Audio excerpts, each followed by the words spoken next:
Hello everyone, welcome back to my blogging channel wonder Anu blogs. তো দেখতেই পাচ্ছেন, এটা হচ্ছে গিয়ে আমার অফিসের ডেস্ক, যেখানে হচ্ছে গিয়ে আমি দিনের প্রায় 8 ঘন্টা সময় কাটাই। তো সুন্দরভাবে গুছিয়ে রেখেছিলাম। তো এটা আমার একটা কালিগস হচ্ছে গিয়ে গিফট করেছিল, আর এটাও এই কাজটা হচ্ছে গিয়ে আমার একটা কালিগই গিফট করেছিল।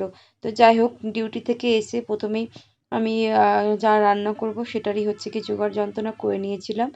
যেমন হচ্ছে গিয়ে আজকে আমি বানাবো মুগ ডালের আহ, বড়া, যেটাকে আপনারা মুগ ডালের কাটলেটও বলতে পারেন। সেটা হচ্ছে গিয়ে আপনাকে ওভারনাইট সোক করে রাখতে হবে জলের মধ্যে।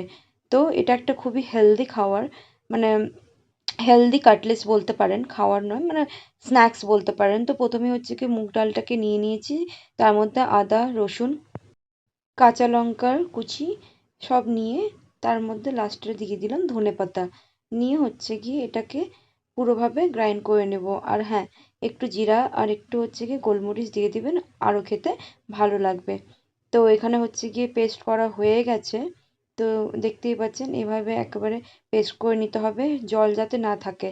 তো একটা বাটির মধ্যে তুলে নিয়ে ওটার মধ্যে পেঁয়াজ অ্যাড করে দিলাম, আর কিছুটা চালের গুঁড়ো। তো আমি হচ্ছে গিয়ে চাল নিয়ে হচ্ছে গিয়ে গ্রাইন্ডারে মিক্স করে গুঁড়ো করে নিয়েছিলাম, আর কিছুটা হচ্ছে গিয়ে গরম মশলা অ্যাড করে দিয়েছিলাম, আর কিছুটা হচ্ছে গিয়ে আহ, গুঁড়ো লঙ্কা, একটু হচ্ছে গিয়ে ধনে গুঁড়ো, ব্যাস, আর একটু হচ্ছে গিয়ে হলুদের গুঁড়ো, আর স্বাদ অনুসারে লবণ।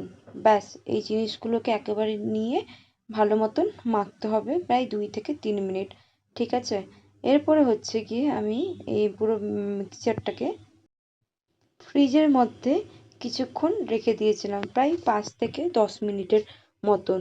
তো 10 মিনিট প্রায় রেটে কমপ্লিট হয়ে গেছে, নিয়ে ফ্রিজ থেকে বের করে নিলাম। তো এতে কী হবে, যে বড়াগুলো বানাবো, কাটলেটগুলো বানাবো, সেটার একটু ক্রাঞ্চি ভাবটা আসবে।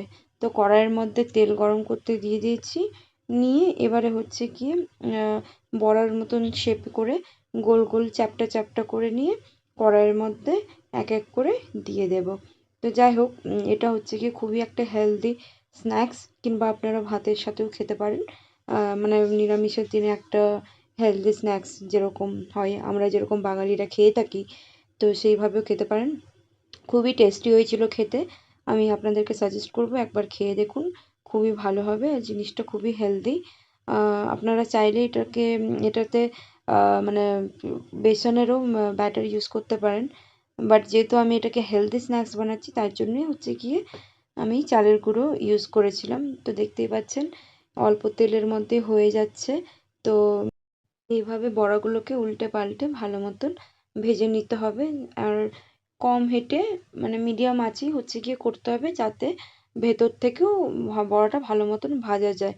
তো আমার অলমোস্ট ভাজা হয়েই এসেছে। তো আপনারা এটাকে স্টোর করেও রাখতে পারেন বাটির মধ্যে, যেটা আমি করে রেখেছিলাম।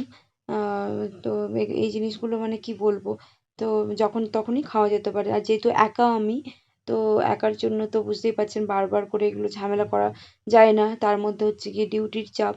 তো দেখতে পাচ্ছেন এখানে বড়াটা রেডি হয়ে গেছে। এতগুলো আমি যদিও খাবো না, পুরোটাই 2-3 পিস মতন খাবো, বাকিটা স্টোর করে রেখে দেবো।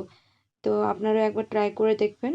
তো আমার খাওয়ারের প্লেট রেডি হয়ে গেছে, এখানে ভাত, পনির আর ফুলকপির তরকারি, ছাঁচ, স্যালাড, ডাল আর বড়া।